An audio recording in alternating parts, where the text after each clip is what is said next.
Sesuai dengan tema kita hari ini, kita ingin belajar hidup sesuai dengan rencana Tuhan. By the way, berapa lama ya? Terserah. Wow.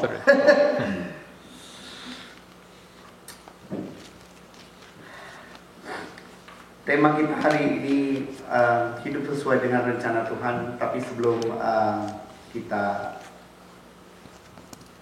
ke sana, saya ingin menanyakan satu hal kepada saudara. Saudara percaya kalau rencana Tuhan ya dan amin dan indah bagi orang percaya? Ya. Cuman 2 orang doang. Yang lain nggak percaya bahwa rencana Tuhan indah bagi saudara? Saya. Amin. Biarin yang 2-3 orang yang diselamatkan, yang lain nggak mau ya.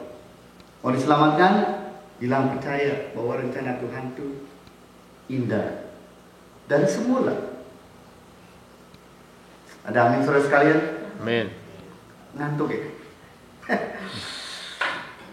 Ya. Natal sudah kita lewati. 2013 sebentar lagi juga akan kita lewati, 2 hari lagi ya. Saya tahu dulu mungkin waktu kita 2012 berakhir, kita masing-masing punya goal ya. Saudara mau tahu nggak tahun 2013 goal yang paling banyak orang ingini? Saudara mau tahu? Ya. Hah? Ya. Diet. Mau kurusin badan. Itu goalnya katanya loh ya. Itu kan Amerika semua pengen diet. Saudara pernah nggak berpikir kalau kita punya goal, kita mesti tahu dulu apa rencana untuk mencapai goal kita. Apa sih goal kita? Ada amin saudara sekalian? Nah, kalau kita mau hidup sesuai dengan rencana Tuhan, kita juga mesti tahu dulu, betul? Apa sih rencana Tuhan dalam hidup kita? Ada amin saudara sekalian? Kenapa? Ini, mari kita buka Wahyu 22 ayat 11 sampai 12. Saya buka ayat ini bukan berarti kita mau ngomong tentang akhir zaman loh ya. Saya nggak lagi ngomong tentang akhir zaman. Cuman saya mau nanti kita lihat lagi dalam ayat ini ada apa sesuai dengan rencana Tuhan. Sudah mendapatkannya semua? Mari kita baca bersama-sama ya.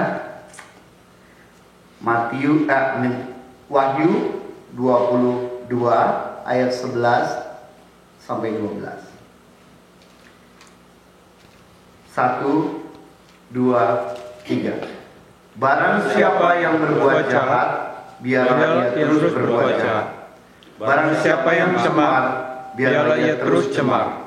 Dan barang siapa yang benar, biarlah ia terus berbuat kebenaran. Barang siapa yang kudus, biarlah ia terus menguduskan dirinya.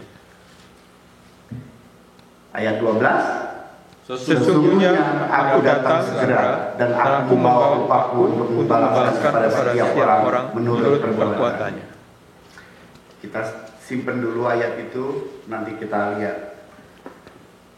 Sekarang sesuai dengan ayat hidup sesuai rencana Tuhan, kita buka Mazmur 1 ayat 1 sampai 3.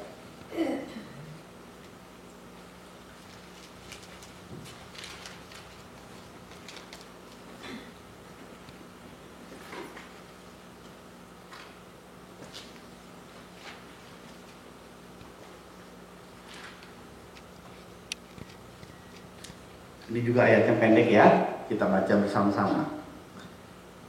Mazmur 1 ayat 1 sampai 3, demikian bunyi firman Tuhan. Mari kita bacakan bersama-sama. 1, 2, 3. Berbahagialah orang yang tidak berjalan menurut nasihat orang fasik, yang tidak berdiri di jalan orang berdosa, dan yang tidak duduk dalam kumpulan pencemooh, tetapi yang kesukaannya ialah Taurat Tuhan, dan yang merenungkan Taurat itu siang dan malam. Ia seperti pohon yang ditanam di tepi aliran air, yang menghasilkan buahnya pada musimnya, dan yang tidak layu daunnya. Apa saja yang diperbuatnya berhasil. Tuhan ingin kita berbuah. Ada amin saudara sekalian? Kayaknya cuma seorang doang yang dari yang pengen berbuah. Yang lain nggak mau berbuah ya. Ada amin saudara sekalian? Amin. Rencana Tuhan, ya dan amin. Dari mula Tuhan itu nggak pernah berubah-ubah. Tuhan tetap sama. Rencana Tuhan dari semula ingin kita berbuah. Tapi jeleknya ini loh orang Kristen, saya juga gitu. Tapi itu kan zaman dahulu. Itu kan perjanjian lama. Itu kan Old Testament. Kita kan hidup dalam New Testament, perjanjian baru. Yesus nggak pernah ngomong rencana Tuhan. Yesus juga bicara. Mari kita lihat Matius 6. Tadi kita udah baca ya, Matius 6 ayat 33. Saudara ingat apa? Carilah dahulu kerajaan Allah dan kebenarannya. Memang kalau kita ngomong, itu kan Tuhan lagi ngomongin tentang makanan. Loh, kita nggak ngomongin tentang makanan dan kita nggak ngomongin tentang kita ini pohon berbuah itu apa. Tentang makanan atau tentang buah itu perumpamaan. Tapi intinya, lihat seperti Mazmur tadi berkata apa? Yang kesukaannya Taurat Tuhan, dan yang merenungkan Taurat itu siang dan malam. Apa bedanya dengan carilah dahulu kerajaan Allah dan kebenaran? Ada yang bisa membedakan? Sama. Betul? Coba, dari mana kita bisa tahu kerajaan kalau kita nggak lihat di sini? Dari mana kita bisa mengenal Tuhan kita kalau tidak kita dapatkan dari firman Tuhan? Ada amin saudara sekalian? Amin. Kalau kita gabungan lagi dengan ayat yang Wahyu, kita nggak baca semuanya Wahyu tadi. Kita jangan juga, di situ memang ayat 11 mengatakan biarlah yang jahat tambah yang jahat, yang cemar tambah cemar. Kita nggak ikutin yang itu, tapi ikutin yang ayat B-nya, biarlah yang benar berbuat kebenaran. Terus berbuat kebenaran. Artinya apa saudara sekalian? Bagaimana kita bisa berbuat benar kalau kita tidak tahu caranya berbuat benar? Ada amin saudara sekalian? Dari mana kita tahu kebenaran? Cuma satu. Karena Yesus berkata apa? Akulah Kebenaran. Akulah jalan. Akulah kebenaran, akulah hidup. Jadi kalau Yesus bilang akulah jalan, yang lain jalan bukan? Bukan jalan, jalannya cuma satu. Kalau Yesus bilang akulah kebenaran, yang lain nggak benar. tapi soalnya cuma ada dua kan. Coba, saudara pernah nggak dulu kalau waktu lagi sekolah false and truth, right? Buat nggak coba? Saudara, saya nggak tahu jawabannya. tengah-tengah aja ya Bu dosen atau Pak dosen. Gak ada. False is false, true is true. Ada amin saudara sekalian. Makanya Tuhan bilang apa? Jangan suam-suam kuku. Tuhan gak suka. Kalau mau panas, panas. Mau dingin, dingin. Ya dingin gak bagus, yang baik panas. Tapi, jangan jadi manusia hipokrit dibilang. Ya, kalau mau ikut Tuhan, yang benar gitu. Ikut Tuhan. Makanya rencana Tuhan itu pengen kita terus siang dan malam merenungkan firman-Nya supaya apa? Mengenal Dia lebih dalam. Kedalam saudara sekalian. Saya mau cerita sedikit ya. Tapi ini bukan dongeng loh ya. Jadi mohon didengerin.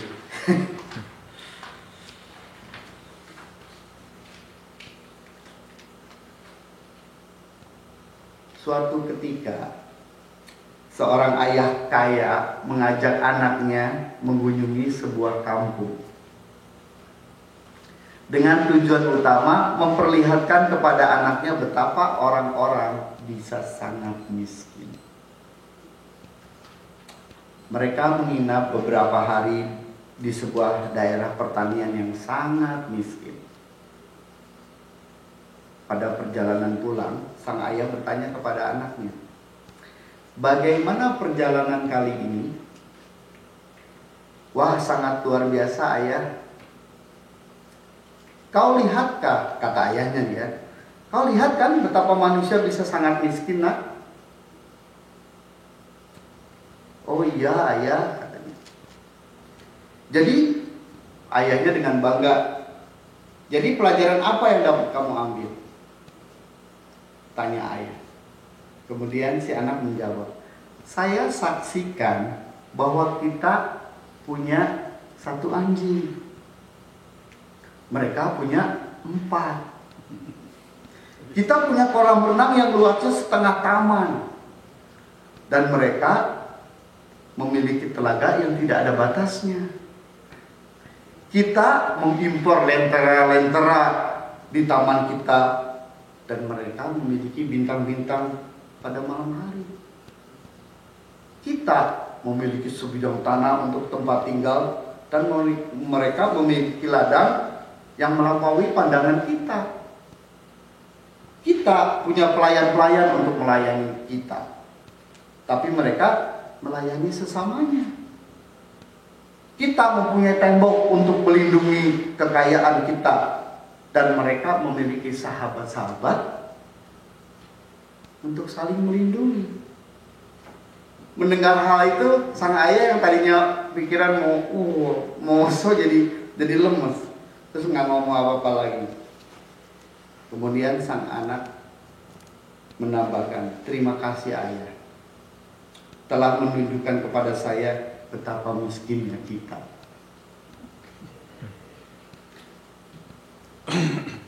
Lucu ya, kalau kita lihat saudara sekalian, kisah itu. Tadi bapaknya kan mau ngeliat nih, dia lihat nih, orang kan miskin, kita mah kaya. Tapi anaknya bilangnya kok gitu. Tapi jangan ketawa, saya juga sukanya seperti itu. Berpikiran bahwa saya ini kayaknya orang paling ada gitu. Oleh karena itu, dari cerita tadi kita bisa melihat kadang kita juga berbuat salah. Salah dalam cara pandang kita. Kalau kita mau hidup sesuai dengan rencana Tuhan, cara pandang kita harusnya sesuai dengan cara pandang Tuhan. Kadang kita berpikir selalu me and I and myself. Sedangkan kita lupa tugas kita adalah berbuah sesuai dengan rencana Tuhan dari semula.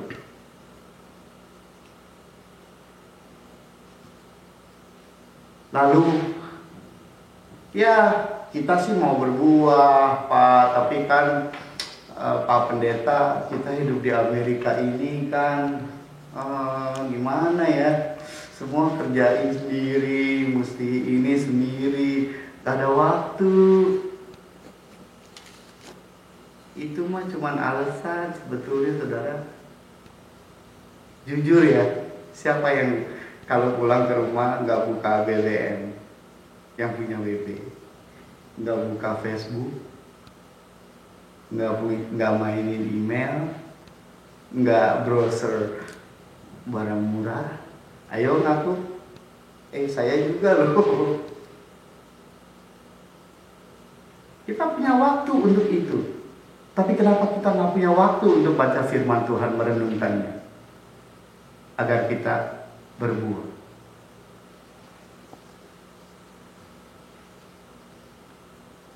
Berbuah itu berkali-kali Tuhan katakan, jelas sekali. Memang berbuah bukan perintah Tuhan, tapi berbuah itu tugas kita. Tuhan perintahkan suruh kita pergi ke ujung dunia, beritakan berita keselamatan. Ada amin saudara sekalian?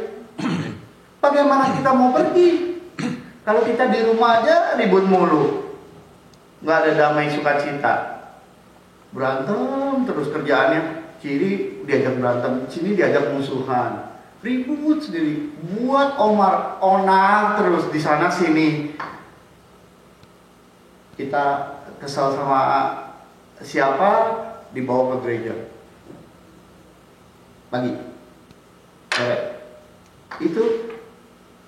Itukah yang dinamakan berbuah?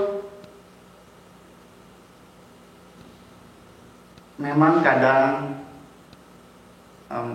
gimana ya, lidah itu nggak bertulang, orang itu bilangnya, pepatah bilang lidah tidak bertulang. Gampang gitu kalau ngomong yang tidak menyenangkan orang lain itu gampang diucapin. Kalau bilang, pepatah bilang, setengah detik kamu mau cari musuh, setengah detik kamu bisa cari musuh. Tapi mau cari teman bisa sampai setahun lamanya membina, menjalin hubungan yang baik. Kenapa? Lidah. Hati-hati gunakan lidah.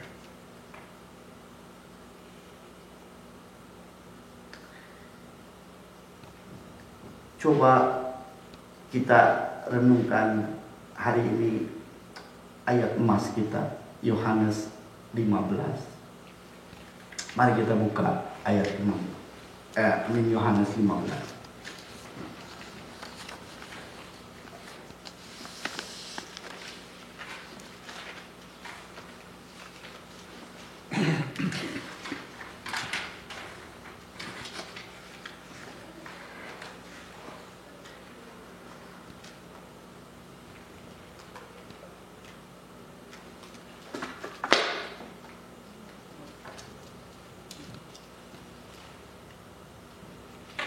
Ayat emas kita hari ini Yohanes 15 ayat 4 sampai 5.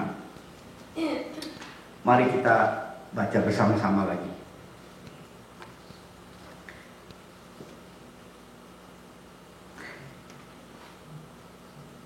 Yohanes 15 ayat 4 sampai 5, demikian bunyi firman Tuhan. 2, 3. Tinggallah di dalam aku dan aku di dalam kamu. Sama seperti ranting tidak dapat berbuah dari dirinya sendiri kalau ia tidak tinggal pada pokok anggur, demikian juga kamu tidak berbuah jikalau kamu tidak tinggal di dalam aku. Akulah pokok anggur dan kamulah ranting-rantingnya.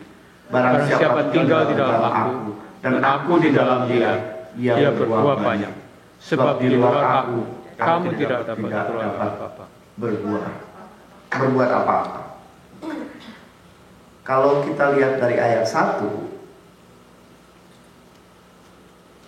bilang begini, akulah pokok anggur yang benar dan Bapakkulah pengusahanya. Setiap ranting padaku yang tidak berbuah dipotongnya, dan setiap ranting yang tidak berbuah dibersihkannya, supaya ia lebih banyak berbuah. Dari ayat yang kita baca, semuanya mengatakan tentang berbuah. Jadi Tuhan itu detail dan teratur dari zaman perjanjian lama mau perjanjian baru. Memang tujuan Tuhan sesuai dari mulanya, rencana Tuhan agar hidup kita berbuah.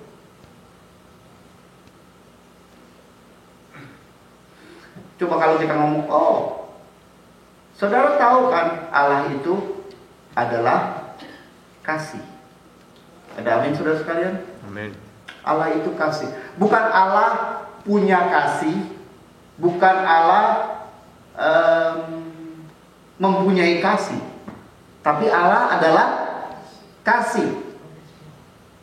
Jadi kasih dan Allah tidak dapat dipisahkan. Ada amin saudara sekalian? Amin. Nah sekarang saya tanya, saudara percaya nggak waktu saudara dibikin pertama, diciptakan menurut serupa gambar Allah? Betul? Ada amin? Amin. Nah kalau Allah adalah kasih, kita gambarnya apa? Mesti kasih, betul? Gampang kan? Jadi kalau orang Kristen dibilang, saya percaya Tuhan tuh menciptakan saya, serupa dengan segambar Allah, tapi nggak punya kasih, kesana sini cari ribut. Gambar siapa itu ya? Ada amin saudara sekalian. Saya tahu kita masih dalam suasana Natal. Kita penuh sukacita. Waktu Yesus lahir ada janji keselamatan diberikan kepada kita. Ada amin saudara sekalian. Tapi kita juga punya tugas yang Tuhan sudah katakan sesuai dengan rencana Tuhan. Kita harus berbuah. Mau nggak mau kita harus berbuah.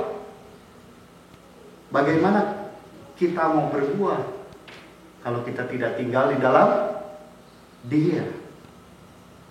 Yesus sudah katakan berulang-ulang, tinggallah di dalamku, aku di dalam kamu, maka kamu akan berbuah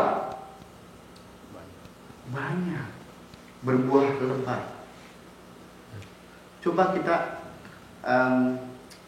merenungkan sejenak ya, buah anggur, pohon anggur kan pendek kecil gitu ya. Kalau jatuh ke tanah, nggak diganjel pakai itu ya, kira-kira rantingnya kotor ya, betul? Kan disiram air tanahnya, terus dahannya jadi kotor. Kalau kotor itu nggak bisa berbuah, terus juga kecelup itu ya. Kalau jatuh ke bawah kena tanah kan nggak bisa berbuah. Oleh karena itu ayat itu dibilang dibersihkan. Betul? Kita yang kotor, kita ini kotor semua, penuh dengan dosa. Kita merayakan Natal sampai Yesus mati untuk membersihkan dosa-dosa kita. Ada amin saudara sekalian? Amin. Kita sekarang sudah bersih. Tugas kita sekarang apa? Setelah dibersihkan Tuhan. Tadi bilang apa? Berbuah. Betul? Tuhan sudah bersihkan supaya berbuah banyak. Berbuah bukan perintah, tapi tugas kita. Ada amin saudara sekalian. Tuhan sudah mengerjakan tugasnya. Kita masing-masing punya tugas, yaitu berbuah. Saudara tahu kata sukacita? Saya senang bahasa Inggrisnya. Saudara ada yang hafal? Tulisannya apa? Joy. Cuman 3 huruf, betul? Kita kalau nyanyi Natal, joy to the world, betul? Ada yang tahu? Saya cuman lucu juga Tuhan kasih saya arti kata itu ya. J-O-Y, betul?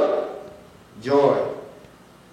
Tuhan kasih saya bilang Jesus on you.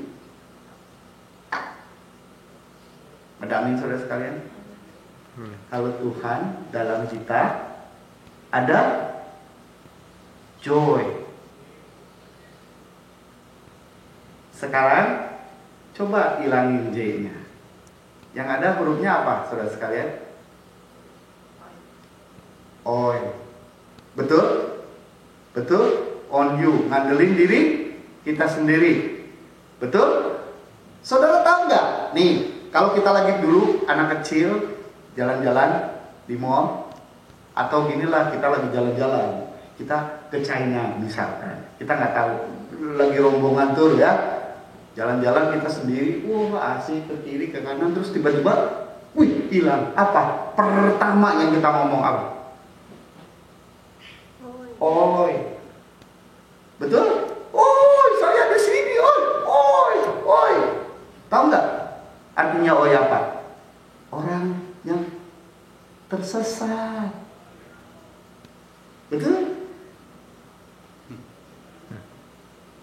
Ya nggak? Kalau coba kalau nyasar di hutan pasti yang teriak, oi, saya di sini, coba lihat aja.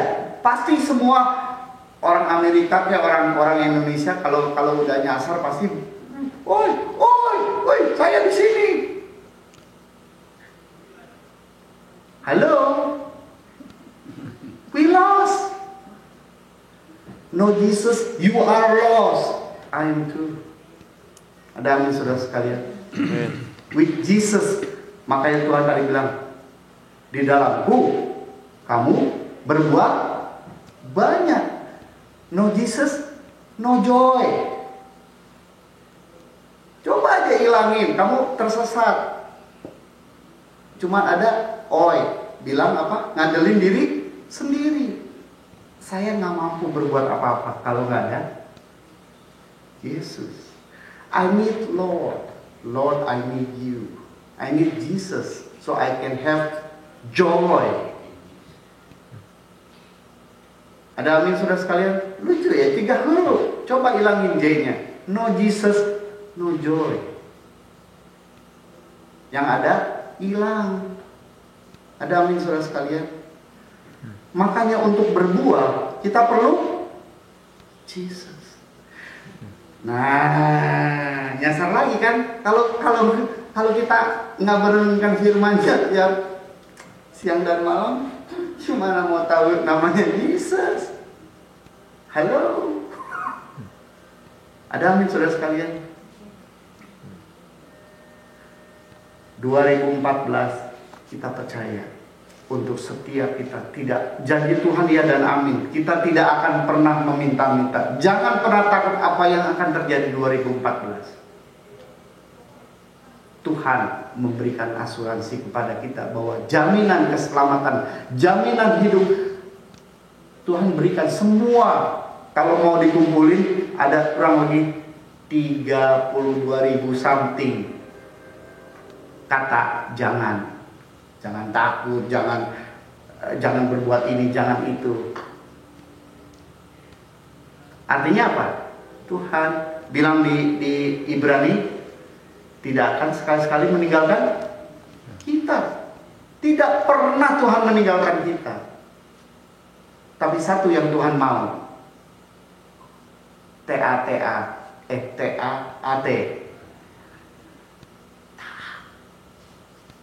Betul? Taat artinya apa? Kita butuh Tuhan setiap waktu. Jadi saya nggak percaya loh kalau 2 menit, nggak usah 2 menit, paling 1 menit ya. Baca 1 ayat aja. Terus doa. Paling 1 menit ya, Pak Henggi ya. 1 menit lah. Kita ke WC juga 1 menit kok. Masa 2 menit untuk baca firman Tuhan 1 ayat aja terus doa, nggak ada waktu. Coba kalau BB, makan, ya bentar. Bisa kan? 2014 sudah di ujung. Kedatangan Tuhan sudah dekat. Kapan lagi? Jangan kita menjadi 10 perempuan yang bodoh, yang tidur. Yesus sudah datang, kita telat untuk mengisi lentera. Kita harus siap setiap saat. Kapan aja Tuhan datang. Saya nggak pernah nubuatan apa-apa lu buat lah pokoknya. Saya nggak pernah tahu Tuhan datang kapan. Tapi Tuhan bisa datang besok juga. Ada amin saudara sekalian. Yang penting kita siap. Kita hidup sesuai dengan rencana Tuhan. Ada amin saudara sekalian. Amin. Pertanyaannya, manakah, coba kita tanya kepada diri sendiri, manakah yang kita hasilkan dalam kehidupan kita? Saya tahu buah roh itu banyak. Ada amin saudara sekalian. Kita nggak perlu semua karena ya kita masih manusia. Tuhan juga really understand. Allah amat sangat mengerti. Tapi minimum kita berubah. Ada amin saudara sekalian. Saya akan tutup dengan cerita kehidupan saya. Saudara tahu saya hidup, saudara nggak tahu, saya kasih tahu. Kehidupan keluarga saya bukan berasal dari orang Kristen. Mama saya kalau berdoa aja, papa saya hajar sampai biru-biru. Tapi belas kasihan Tuhan.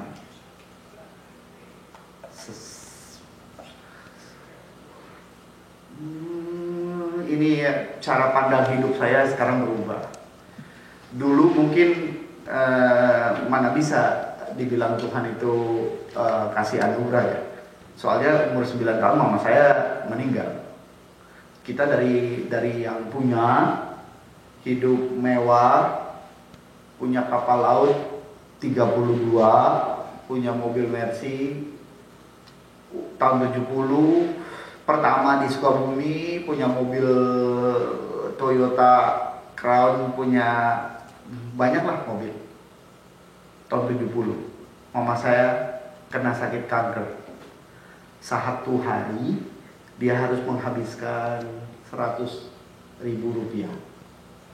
Tahun 70. Yang nggak usah dihitung dolar lah, lagi itu juga dolar juga cuma 200 perak, kok berapa saya juga nggak tahu. Artinya saya punya. Umur saya 9 tahun, mama saya 6 bulan kemudian sudah habis jual apa segala macam, kapal dijual semua. Orang bilang, ngeledekin saya, lu mau sekolah katanya, beli mie aja lu nggak mampu. Tahun 85, singkat cerita, saya dipermandikan karena nenek saya tinggal sama nenek saya juga. Saya SMP, lulus SMP, dia juga meninggal. Jadi saya pindah lagi ke rumah saudara-saudara. Kalau di sini dibilang foster kid lah. Waktu itu kan belum ya, di Indonesia nggak ada foster-fosteran. Ya ada saudara-saudara, tetap aja pindah-pindah rumah. Saya dipermendikan tahun 85, tapi saudara tahu nggak, 85 sudah dipermandikan ke gereja aja nggak pernah. Karena cara pandang hidup saya sih lain. Saya kayak papanya. Yang penting senang, kan dipermandikan udah. Selamat.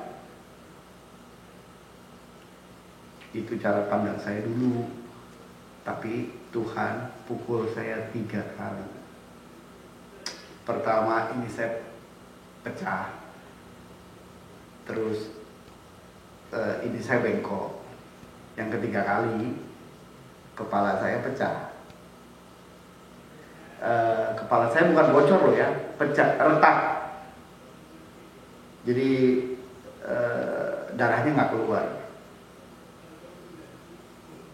Kejadiannya jam 12 siang, saya baru dioperasi jam 7 malam karena saya nggak punya uang. Saudara tahu kan kalau di Indonesia ada kredit card, ada yang backup, langsung dioperasi. Kalau nggak ada duit mah begitu aja. Lagi saat itu ada 3 orang yang kejadian sama saya. 1, kita kan blonjor gitu nungguin, 1 meninggal di situ. Kita 2 dioperasi, saya dan satunya. Yang 1 meninggal di tempat operasi, saya koma 15 hari. Ada amin saudara sekalian. Koma kan bentar lagi titik ya. Dokter bilang apa? 99% maot. 1% kalau hidup pun kayak vegetable katanya. Jadi saudara-saudara dipanggil semua, ya udah nangis-nangisan doa gitu doang. Tapi lihat kemurahan Tuhan. Saya bukan jadi vegetable setelah 15 hari koma. Saya bangun, saya bisa dari Indonesia nggak tahu gimana dapat lotre, green card. Saya ke Amerika cuman suruh sekolah lagi. Padahal saya kalau mau jadi pendeta udah dari Solo. Karena waktu saya bangun, saya satu pun tidak menyalahkan Tuhan. Saya naik ke atas loteng, saya bilang, karena saya kan belum married lagi itu, baru pacaran. Pacar saya juga pergi ke Amerika lagi, Maria, sekarang jadi istri saya. Dia ke Amerika, saya seminggu kemudian ditabrak mobil. Terus setelah saya bangun, saya bilang, Tuhan, inilah aku. Pakailah aku kemanapun Engkau mau aku pergi. Saya punya pandang berbeda. Saya bilang, Tuhan terima kasih. Saya nakal. Kerja di diskotik. Nih, anak Badung, tukang disko, minum, tukang obat, tukang balap-balap. Suka tabrak-tabrak, polisi juga saya tabrak. Saya orang paling Badung, padahal udah dipermandikan. Permandian nggak garansi kamu mengenal Tuhan. Tanpa ini, we are lost.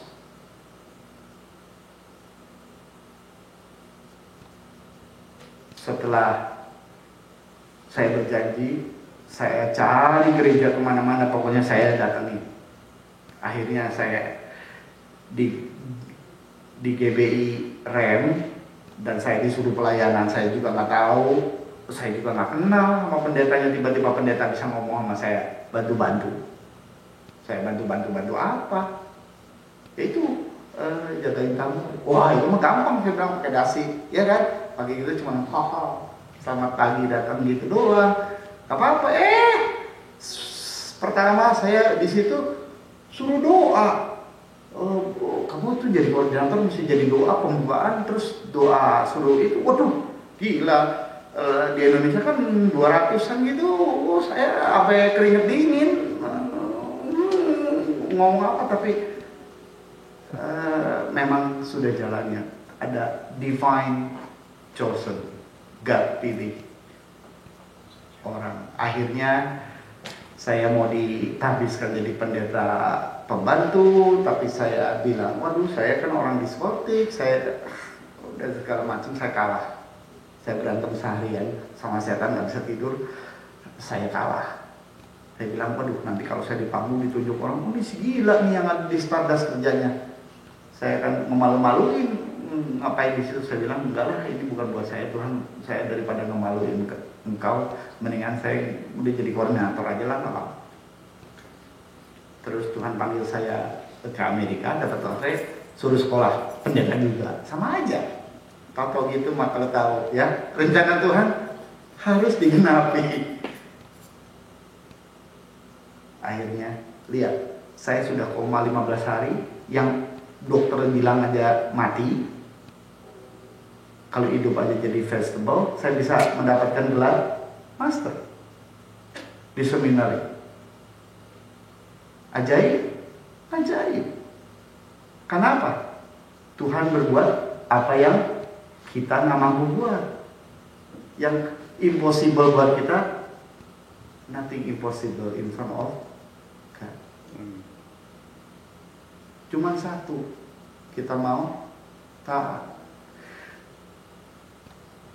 Kenapa saya juga mau menyampaikan firman Tuhan yang itu, saya juga nggak tahu. Tuhan suruh saya pokoknya bilang, padahal saya bilang ini kan sesuai amin, masih Natal. Tapi Tuhan tetapkan kita sama-sama maju. Jangan mikirin Tuhan 2000 tahun yang lalu Tuhan sudah lahir. Dia sudah ada di sini sekarang. Hidup di dalam hidup kita, bersatu dengan kita. Makanya kita harus tinggal di dalam Dia, supaya Dia bisa tinggal di dalam kita. Kita harus hidup kudus, karena Yesus kita kudus. Jangan juga, walau kalau gitu kudus saya masih banyak dosanya dong. Kalau gitu ya bukan buat saya. Itu salah. Itu yang tadi saya ceritain. Itu salah. Kemauan Tuhan adalah bagi setiap orang percaya. Mau nggak mau, kamu harus berbuat. Suka nggak suka. Kalau nggak berbuat, diinjek-injek orang. Tahu ranting yang jatuh, kalau diinjek-injek orang terus kering, diapain? Dibakar, dibuang. Karena apa? Coba kalau dihitung lagi, Tuhan bilang ya di Yohanes 3 ayat 16, betul, barang siapa yang percaya akan memiliki kerajaan surga, betul? Ada amin saudara sekalian? Amin, amini. Tapi kalau kita hidupnya ngawur, artinya sama aja sama kita nggak percaya. Jangan pernah bilang, oh kamu percaya Tuhan? Oh percaya. Tapi kenapa kamu sama dia kok musuhan, nggak maafin? Soalnya, tahu nggak? Dia tuh begini. Kata Tuhan juga, Tuhan itu dari dulu sampai sekarang tetap sama. Jadi kalau Tuhan tetap sama, berarti saya juga sama Tuhan, tetap sama. Kalau musuh. Emang begitu? Maksudnya tetap sama, kuasanya tetap sama. Tapi ingat juga, memaafkannya tetap sama. Betul nggak? Ada amin? Kasihnya tetap sama. Jadi kalau kita musuh tetap musuh, salah nggak? Salah. Kita harus saling mengasihi. Ada amin saudara sekalian? Tuh lihat tuh. Saudara lihat ya itu salib. Kenapa begini? Saudara kan ingat ya, kalau yang vertikal artinya kepada Tuhan, betul? Mencintai Tuhan. Kalau yang ini mencintai Sesama manusia. sesama manusia. Tapi kalau nggak cinta ya, besok begini, salibnya dirubah jadi begini. Ada nggak salib yang begini? Hah? Ada nggak? Ada. Nggak ada.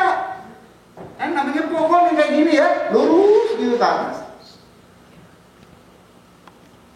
Kalau salib begini, jangan dirubah. Yesus matinya juga begini. Nggak ada yang bilang Yesus matinya begini. Artinya, cuma dua kan Yesus ngomong ke atas, kenalilah Tuhan Allahmu, kasihilah Allahmu. Betul? Kesono juga sama. Karena apa? Tadi kan kita ngomong, betul? Kita diciptakan oleh Tuhan sama seperti rupa Tuhan, betul? Jadi sesama kita rupa siapa? Rupa Tuhan, betul? Itu kalau kita sesama aja, itu yang diciptai Tuhan, katanya serupa Tuhan kita, tapi makin dia terus, kita sama nggak memakin Tuhan? Ada amin saudara sekalian. Marilah kita punya goal di tahun 2014, hidup sesuai dengan rencana Tuhan. Marilah kita berbuah. Kalau kita menyinarkan terang yang ada pada kita, saling mengasihi, ini nggak ada lagi bangku-bangku yang kosong. Ada amin saudara sekalian. Kalau kita belajar multi marketing, 1 jadi 2 jadi 4, terus jadi 8 jadi berapa, sama. Kita mah nggak usah multi-multian deh, satu orang bawa satu. Karena nanti kita, waktu tadi di Wahyu bilang apa, Tuhan akan menghakimi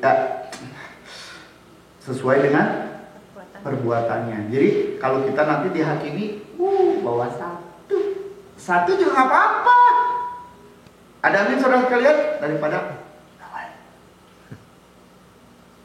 ada amin saudara sekalian. Mari kita tundukkan kepala.